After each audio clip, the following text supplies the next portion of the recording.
네, 자, 이번 시간에는 실체 보정, 내용상의 보정에 관한 산재법 비교를 해보도록 하겠습니다. 이제 실체 보정은 좀 비교할 게 좀 많아요. 예, 그래서 요거는 그러니까 뭐 실체 보정 전체를 비교하는 게 아니라 몇 가지로 구분해서 이제 보도록 하겠습니다. 그래서 요번 편에서는 시기와 범위에 대해서 이제 보도록 하겠고, 다음 시간에는 취급과 그 다음에 이제 직권 보정에 대해서 이렇게 이제 두 파트로 나눠서 이렇게 이제 진행해 보도록 하겠습니다. 먼저 실제 보정의 시기입니다. 자, 보정은 가능하죠. 그죠? 네, 우리가 선출은주의를 취하고 있기 때문에 잘못된 부분에 대해서 보정을 할 수 있게 해줍니다. 네, 그렇지만 무작정 보정을 인정해주게 되면 또, 그 제3자한테 또 부득이 손해를 줄 수 있는 거죠. 그래서 이제 시기와 범위에 대해서 제한을 두고 있다라는 겁니다. 그러면, 자, 시기는, 법률별로 어떻게 규정하고 있는가? 네. 자, 이제 특허법인데, 특허법은, 약간 이런 느낌입니다. 예. 그러니까 특허법은, 자, 이렇게 보정을 인정하고 있는데, 약간 이제, 이런 사정이 있으면 요만큼, 이런 사정이 있으면 요만큼, 요때, 뭐 이런 식으로, 그러니까 원칙적으로는 이렇게 보정을 인정하는데, 요런 경우가 발생하면 여기까지만 인정합니다. 라고 야구해서 약간 뭐 이런 거죠. 회사에 들어가면 이제 월급을 받잖아요. 연봉을 받는데, 연봉은 많이 줍니다. 그 대신 만약에 과실이 있게 되면, 그러면 그만큼, 과실만큼, 감액하겠습니다. 약간 이런 느낌이라면 디자인하고 상표법은 어떤 느낌이냐면, 자, 요만큼 줍니다. 저희는 박봉입니다. 연봉 3천 주겠습니다. 그렇지만 만약에 이것까지 더하면 이것까지 이루고 성공하고 이것까지 더하면 이만큼 드리겠습니다. 더 드리겠습니다. 이런 개념이에요. 그러니까 연봉은 좀 짜게 주고 그 다음에 이제 인센티브를 더 주는 이런 형태가 이제 디자인하고 상표법이다. 전체 그림을 보면, 자, 그러면 이제 자, 한번 비교해 보면요. 특허법과 실용시한법은, 자, 우리 이제 이게 특허가 아니라 이제 등록 결정이겠지만 아무튼 합해서 다를 게 없으니까 특허 결정 등본 송달 전까지예요. 자, 여기서 주목하실 거 요거 결정 등본 송달 전이죠. 특허 결정 뭐가 없어요? 거절 결정 등본 송달 전 요런 표현 없어요. 그냥 특허 결정이에요. 그죠? 네, 그리고 송달입니다. 송달. 네. 송달 전. 그러니까 받기 전 이런 거예요. 그 다음에 이제 자, 처음 거절 이유가 나오면 최초 거절 이유, 그죠? 그 다음에 최초 거절 이유에 따라서 보정을 했는데 보정에 따라서 또 새로운 거절 이유가 생기면 이제 최후 거절 이유, 그죠? 예, 그때 이제 의견서 제출 기간 내 보정을 할 수 있도록 합니다. 네, 그리고 이제 재심사 청구할 때 이제 우리는 보정을 할 수 있겠죠. 그죠? 네. 자, 그런데 이제 디자인 보호법은, 자, 비교해 보십시오. 디자인 보호법은 어떻게 보정 기간이 되어 있는가? 자, 등록 여부. 자, 특허는 여부 없어요. 그죠? 그러니까 거절 결정 없어요. 근데 여기는 어때요? 거절 결정이 들어가 있다는 거예요, 결정에. 이 결정에 거절 결정이 들어가 있다는 겁니다. 차이가 있어요. 특허 결정은 거절 결정 없다. 디자인 보호법은 거절 결정이 있다. 왜? 등록 여부 결정이니까. 등록 결정 외에 이제 거절 결정 있잖아요. 그리고 여기 이제 통지서 발송 전. 자, 이게 통지서인데 이게 사실은 통지서라는 표현과 등본이라는 표현은 사실은 같지 않은 표현이지만 우리 산업재산권법에서는 통지서나 등본이나 뭐 특별히 이걸 구분하고 있지는 않다. 의미상으로 보면 이제 다른 의미를 좀 갖고 있지만 뭐 특별히 구분하고 있지 않다. 그렇기 때문에 여기에 대해서 너무 민감하게 보시진 않으셔도 좋겠습니다. 근데 저는 개인적으로 좀 아쉬운 건 뭐 통지서나 이제 등본은 이런 부분들은 좀 통일화시켜도 되지 않나? 왜 이걸 여기서는 등본이라고 쓰고 여긴 통지서라고 쓰지? 다를 게 하나도 없는데 뭐 이런 생각이 좀 듭니다. 그래서 이거는 뭐 좀 전체적으로 산재법을 좀 일치시켰으면 좋겠다. 요런 표현들은 네. 그 특성이 있어서 차이가 나는 부분은 있어야 되는데 그 차이가 있어야 되지만 이런 표현들 사소한 표현들 같은 경우는 일치시키면 좋겠다라는 생각이 듭니다. 아무튼 거절 결정이 들어간다는 거예요. 예, 등록 결정 외에도 거절 결정이 들어간다. 또 디자인 보호법에 어떤 표현이 있습니까? 발송이에요, 발송. 이거 굉장히 중요하죠. 보기 드문 단어죠. 보기 드문 단어. 그죠? 네. 이거 발송이라고 나오면 여러분들 중요하게 시험 문제로 생각하셔야 돼요. 예. 발신주의, 왜냐면 기본적으로 도달주의이기 때문에 발신주의인 거는 중요합니다. 그러니까 디자인 보호법에서도 네, 발송 전까지예요. 그러니까 아직 송달이 되지 않았다 하더라도 한번 특허청에서 날려보낸 거예요. 만약에 이제 뭐 종이 비행기라고 할게요. 종이 비행기를 특허청에서 날렸어요. 그러면 송달은 뭐죠?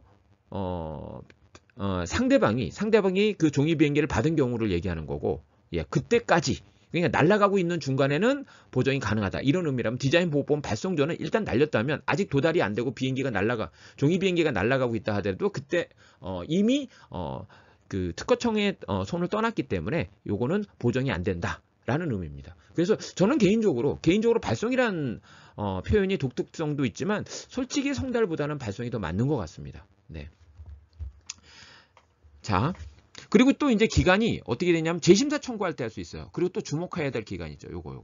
왜냐면 요게 특허하고 실용실현법에는 없어요. 이게 뭐냐면 우리가 이제 심판 단계에 들어가서도 새로운 거절리가 있으면 의견서 제출 기간에 보정을 할 수 있습니다. 그런데 여기서 특허법에 실용실현법에는 없는데 우리 디자인하고 상표법에 뭐가 있냐면 심판 청구일로부터 30일이에요. 무조건 심판을 청구했잖아요. 청구하고 나서 30일 동안은 뭐 할 수 있다는 거예요? 여기서 보정할 수 있다는 거예요. 이게 뭐만 가능해요? 디자인하고 상표만 가능하다. 특허하고 실용실현은 이 심판 청구일로부터 30일이 없습니다. 꼭 확인하셔야 됩니다. 심판 청구일로부터 30일. 네. 자, 그럼 상표법으로 갑니다. 상표법은 송달 전 보정이 있고 송달 후 보정이 있습니다. 예. 근데 전 보정과 후 보정이 있는데 이거는 뭐 출원 공고 결정 전 결정 후 이렇게 뭐 상관없습니다. 네. 그렇게 표현하셔도 되고 법문상도 그렇게 표현돼 있으니까 그렇게 표현하셔도 되고 저처럼 이제 송달 전 후 이렇게 표현하셔도 네. 큰 차이는 없겠습니다. 이게 전과 후라는 개념으로 구분을 하고 있는 거고요.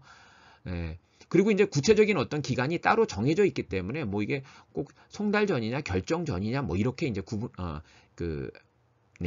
날을 세워서 내가 맞다 너가 맞다 뭐 이렇게 얘기하실 필요는 없을 것 같다. 예, 그냥 편하실 대로 결정 전 결정 후로 하시는 분들은 그렇게 기억하시고 송달 전 후로 하실 분들은 그렇게 기억하시면 된다. 별도의 기간이 있기 때문에 네, 아무튼 전후 구분은 굉장히 시험 문제로서 중요하죠. 자, 전은 출원 공고 결정 전이잖아요. 네, 그렇기 때문에 그 등본이 송달되기 전이기 때문에 이거는 한참 심사를 하고 있다고요. 그러니까 그리고 초반부라고요. 그죠? 그래서 요쪽은 조금 여유로워요. 그러니까 이렇게 표현할게요. 좀 여유로워요. 지금 한참 심사관이 이제 심사하고 있는 그 기간들이니까. 근데 요거는 좀 약간 제한적이에요. 왜? 너무 늦었으니까. 네. 자, 그렇게 이제 전후로 구분하시고요. 먼저 시기는, 자, 우리 이제 공고 결정이 있었어요. 그럼 언제까지 가능하다? 여기 시기가 정해져 있죠. 출원 공고할 때까지 우리는, 전 보정이 가능하다. 자, 공고 결정이 없었다면 거절 결정 시까지 가능하다. 네, 거절 결정 시까지 가능하다. 네. 여기 거절 결정 시도 이제 기준이 된다는 거죠. 공고 결정이 없었으면 그때까지 가능하다. 네. 그런데 이제, 만약에, 우리 이제 거절 결정이 나왔다 하더라도 만약에 재심사 청구하려고 하면 어떻게 해요? 이거 보정해야 될 거 아니에요. 그래서 이제 재심사 청구하면서 보정할 수 있겠고요. 또 이제 심판을 청구하면서 거절 결정 불복 심판을 청구하면서 30일 이내에 우리는 보정할 수 있다라는 겁니다. 자, 여기도 뭐가 있다? 심판 청구로부터 30일이 있다. 그죠? 여기는 있다. 디자인 상표는 있다. 특허 실용실현법은 없다. 이 심판 청구로부터 30일 중요합니다. 왜냐면 뒤쪽이 미묘하게 차이가 있는데 이게 뭐 거절 결정 이런 단어가 나오게 되면 자, 앞쪽에 또 집중하기 때문에 우리가 이제 잘못하면 알면서도 함정이 빠질 수 있어요. 주의하셔야 돼요. 심판 청구로부터 30일은 디자인 상표법에만 있다. 그리고 이제 후보정 같은 경우는 딱 제한된 경우에만 인정하는 거죠. 그래서 자, 의견서 제출 기간, 답변서 제출 기간, 네, 이럴 때 이제 가능하겠고요. 네, 재심사 청구할 때도 가능하겠고, 심판 청구로부터 30일 가능하고. 그래서 이거 여기는 오픈해 놨죠. 네, 이렇게 제한된 기간 내만 가능하다. 그러니까 그 송달 전 보정은 결정이 있거나 없거나 그 전에는 언제든 가능하다. 이런 개념이죠. 네.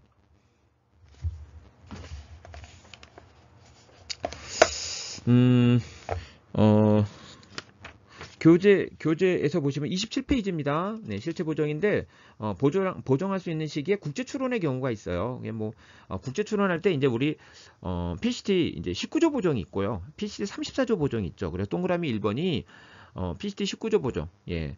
그러니까 요거는 이제 조서 보고서 작성 후 보정이 되는 거고, PCT 34조 보정은 이제 2번에, 동그라미 2번에 있는데, 요거는 예비심사 보고서 작성 전 보정이죠. 네.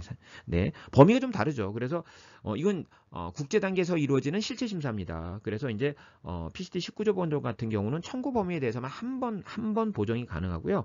PCT 34조 보정은, 네, 전체, 그러니까 발명의 설명 청구 범위 도면에 대해서 횟수의 제한 없이 보정이 가능하다. 네.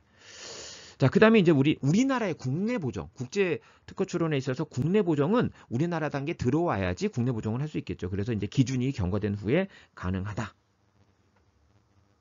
그 다음에 이제 디자인 보호법으로 가서 보시면, 네, 디자인 보호법으로 가서 보시면, 디자인 보호법도 이제, 자, 우리 이제 국제 특례가 있어요. 국제 특례가 있는데, 거기 보시면 국제 등록 공개가 있는 날로부터 우리 이제 등록 여부 결정 통지서 발송 전까지. 그러니까 이제 뒤쪽은 같은데 언제부터냐?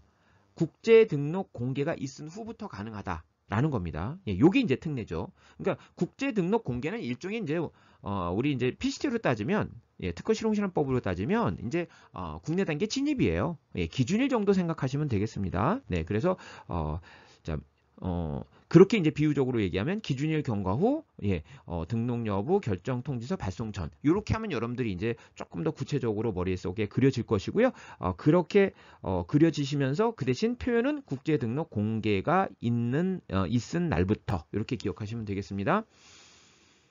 네. 그 다음에 이제 뭐 상표법은 얘기했죠. 전보정이 있고 후보정이 있고, 네, 전보정 후보정이 있고, 네. 그 다음에 이제 거기도 이제 국제 특례가 있어요. 국제 특례에 있어서는, 자, 국제 특례에 있어서는 기본적으로 후보정은 뭐 다를 건 없는데 이제 전보정인데요.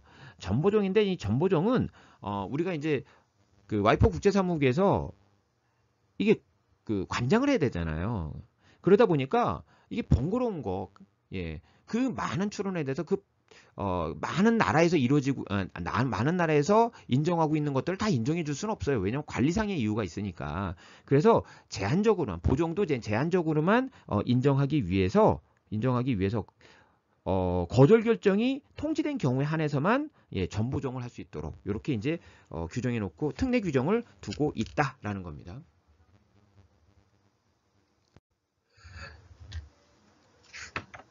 자, 이번에 이제 범위로 가도록 하겠습니다. 네, 범위.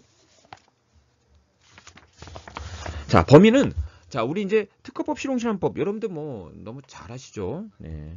특허법 실용실험법은, 네, 신규상, 새로운 뉴 매터가 이제 추가됐느냐, 이걸 가지고 판단합니다. 네, 그래서 신규상 추가 금지 규정에 의해서 적법 여부를 판단하게 된다라는 거고요. 우리가 이제, 우리 특허법도 이제 자진 보정이 있고, 그 다음에 보정 1, 최초 거절 이유, 2, 최후 거절 이유, 3, 예, 재심사 청구할 때 이렇게 되잖아요. 이게 이제 쭉 1년의 시간 순서잖아요. 네, 그러다 보니까 초반에 했을 때는 넓게 인정해 주지만 나중에는 실제 이제 네, 적법한 보정이 아니라 하더라도, 적법한 보정이라 하더라도 심사할 것이 새롭게 나오게 되면 심사가 지연이 되죠. 그래서 이후에 끝부분에서 하는 보정은 좀 제한을 두고 있다. 예, 제한을 두고 있다. 그래서 요렇게 나누죠. 요렇게 나눠서 자진 보정과 보정원은 47조 2항에 대해서만 심사를 하는 거죠.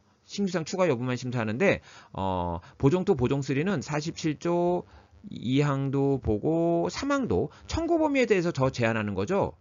예, 그죠? 예, 청구 범위에 더 제한해서 감축, 정정, 명확화, 신규상 추가해서 다시 되돌아오는 거. 되돌아오면서 이제 여기에 해당하는 보정을 하는 경우죠. 네, 이런 경우로만 인정하고 있습니다. 예, 청구 범위에 대해서는 더 발명의 설명이 아니라 청구 범위에 대해서 더 제한하고 있고요. 네, 그리고 이제 새로운 거절류가 발생하는지, 새로운 거절류.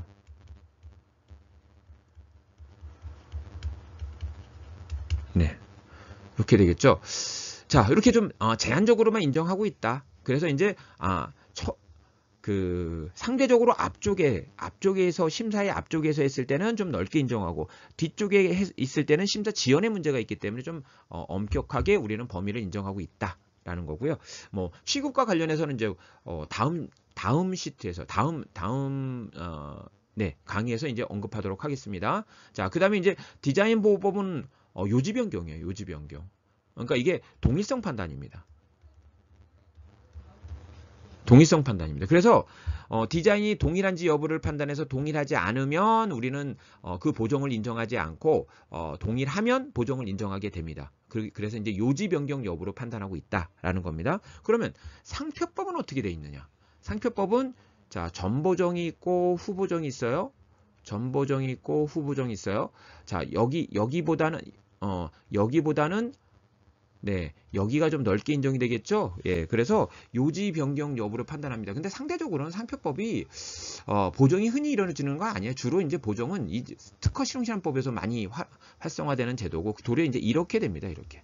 그러니까 상표법이 보정을 한다 하더라도 보통 표장보다는 이제 상품에 대해서 이제 보정을 하겠죠. 네, 그래서 여기에 이제 아예 정해놨어요. 우리 이제 법에 규정을 해놨어요. 여기에 이제 해당하면 이제 적법한 보정이 되는데요. 네, 그게 뭐예요? 지정 상품의 범위의 감축, 그죠? 정정, 그죠? 그리고 이제 불명령 기재의 이제 성명, 명자죠. 네, 그리고 이제 상표에 이게 이제 상표에 관한 겁니다. 상표의 부기적 부분의 삭제. 이게 중요한 영향이 없는 부기적 부분의 삭제. 굉장히 그래서 상표는 엄격하게 예외적으로 인정하고 있다라는 거고요. 우리 이제 국제 출원 마드리드 의정서로 가게 되면 이 상표는 아예 보정을 인정하지 않죠. 그죠? 네, 국제 출원 같은 경우는 이제 상품에 대해서만 보정을 인정하고 있죠. 그리고 이제 후보정 같은 경우 어떻게 됩니까? 후보정은 제한됩니다. 그러니까 그 보정이 요지 변경이 아니어야 돼. 동일성을 유지해야 되는데 그 거절 이유 등에 해당했을 때만 예, 거절 결정이 있으면 그 거절 결정 이유 등에 해당했을 때만 해당한 것만 보정을 할 수 있는 거죠. 그러니까 이제 요지 변경이 아니라 하더라도 그 이유에 해당하지 않으면 요지 변경 이렇게 되는 거죠. 그러니까 이중적으로 이제 우리는 한정하고 있다라는 겁니다. 자, 그래서 거기 28페이지 보시면 네, 이제 신규상 추가와 관련돼서 얘기하고 있어요. 네, 그래서 이제 최초 명세서 도면에서 이제 우리가 이제 네, 기재가 돼 있거나 아니면 기재가 돼 있다고 볼 수 있을 정도로 우리는 자명한 경우에 한해서 네, 우리가 신규상 추가를 인정해주고 있다라는 거고요. 그 다음에 네, 뭐 47조 3항에 대한 얘기는 하고 있고요. 보정 2, 보정 3에만 적용되고 있다. 자, 국제특례 같은 경우는 원문을 기준으로 원문을 기준으로 이제 보정이 가능하겠고요. 네, 그리고 이제 그리고 이제 최초 번역문 또는 최초 첨부된 도면에도 도면의 기재사항의 이제 범위 안에 들어가야 됩니다. 결국 뭐냐면 우리가 보통 이제 원문에 있으면 된다. 그게 아니라 결국 이제 두 가지잖아요. 원문에 있어야 되고, 그죠? 네. 그리고 이제 번역문에 있어야 되고 이렇게 되는 거거든요. 그러니까 결국은 국제 특례의 범위는 어떻게 되죠? 결국은 원문과 번역문에 다 있어야 된다. 그래야지 이제 적법한 보정이 된다. 이런 경우에요. 네, 다른 경우와 다르죠.